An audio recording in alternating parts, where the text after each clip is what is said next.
حج ما قبل کے سارے گناہوں کو مٹا دیتا ہے۔ جب کوئی شخص حج کرتا ہے تو وہ گناہوں سے ایسے پاک ہو جاتا ہے جیسے ابھی ماں کے پیٹ سے جنم لیا ہو۔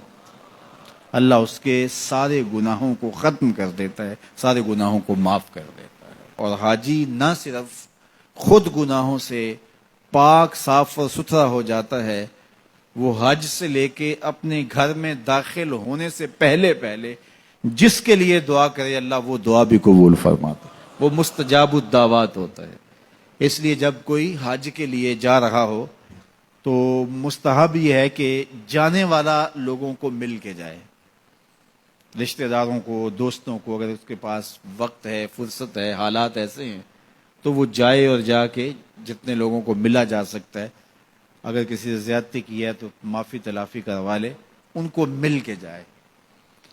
اور جب وہ واپس آئے تو لوگ اسے ملنے آئے، اس لیے کہ یہ اعزاز ہے کہ اب اس کی آنکھیں دیکھیں جس آنکھوں نے کعبۃ اللہ کی زیارت کی ہے، اس کی آنکھوں کو دیکھیں جن کی آنکھوں نے جمال گنبد خضرا دیکھا ہے۔ تو ہمارے یہاں بعض کا ہوتا ہے کہ حاجی جب رخصت ہوتا ہے تو اس سے پہلے گھر میں محفل یا اس طرح کا ہوتا ہے تو لوگ آتے ہیں ملنے کے لیے، تو آپ حج پہ جا رہے ہیں، اچھی بات ہے، اس میں کوئی شریعت کی ممانعت بھی نہیں ہے، لیکن استحباب اس میں ہے کہ وہ مل کے جائے لوگوں کو، اور جب وہ واپس آئے تو پھر لوگ ملنے آئے، اور وہ بھی اگر اس کو گھر داخل ہونے سے پہلے ملیں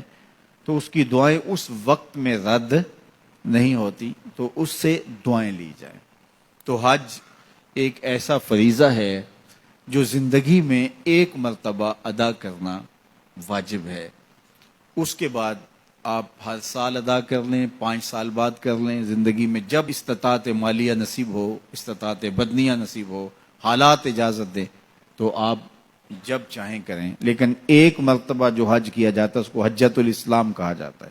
تو وہ ایک مرتبہ آپ کے ذمے سے اتر جائے گا جب آپ کر لیں گے۔ اور حج بدل بھی وہی کر سکتا ہے جس نے حجۃ الاسلام اپنا حج کیا ہوا ہو، اور یہ جو حج بدل ہے یہ ایک ایسا حج ہے جس سے 3 گناہگاروں کو جہنم کی آگ سے آزاد کر دیا جاتا ہے۔ ایک جس کے لیے حج بدل کیا جا رہا ہے، دوسرا جو کروا رہا ہے، اور تیسرا جو کر رہا ہے۔ حج ایک ہے لیکن 3 لوگوں کو برابر ثواب ملتا ہے۔ اس کو کسی شخص کا والد انتقال کر گیا، حج نہیں کر سکا، یا اس کے پاس بدنی طاقت نہیں ہے، تو اس کی طرف سے کسی کو حج اس کا بیٹا کروا رہا ہے، تو جس نے کیا حج وہ بھی مغفور ہے، جس کی طرف سے کیا جا رہا ہے وہ بھی مغفور ہے، اور پیسے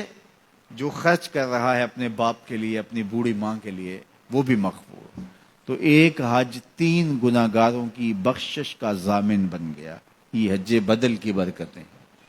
تو حج گناہوں کو مٹاتا ہے، باطن کو ستھرا کرتا ہے، اندر کی پاکیزگی کا ضامن ہے، اور من کی روشنی کا سبب اور ذریعہ ہے۔ حج کے ارادے سے ہی طبیعت کے اندر سرشاریاں آنا شروع ہو جاتی ہیں، اور پھر جب انسان حج کے لیے نکلتا ہے تو یہ ایک ایسا سفر ہے،